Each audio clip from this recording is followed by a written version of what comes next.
Мәшһүр Жүсіп Көпеев өзінің 7-ші жинақ кітабында қазақтың атақты әнші ақыны Біржан Сал туралы кеңінен жазады. Ол Біржан Салды орта жүзден шыққан айтыскер ақын, ел аралап жүрген сал сері, табиғатынан ерекше дарынды өнер иесі ретінде сипаттайды.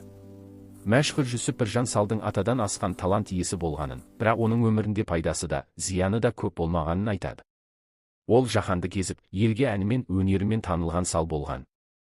Ол дауысы тоты құстай әсем, рухы оттай жалынды Біржанның әділетсіздікке ұшырап, тірідей азап шеккенін өкінішпен суреттейді.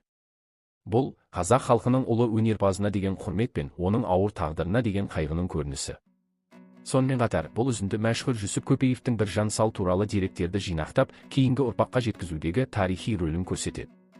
Біржан Салдың ішкі жан күйзелісін білдіретін мына өлең жолдары соның дәлелі. Бар ма екен бұл дүниеде мендей болған, ішіме бұл уақытта қайғы толған. Я Алла рахым айла фазлың бірлан, шығаратын күнім бар ма қазған ордан.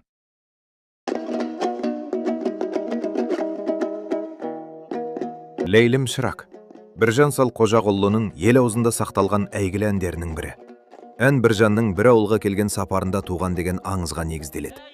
Атақты әншіні менсінбей, ауыл байлары Көлбай мен Жанбай жұртты оның қасына жолатпайды.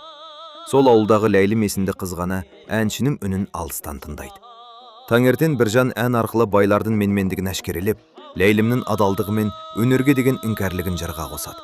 Кейін бұл әуен өңделіп, ел ішінде кең тарап, халықтық сипат алған. Ләйлім Шырақ өнердің әділдік пен шындықты айтатын күш екенін танытатын ән.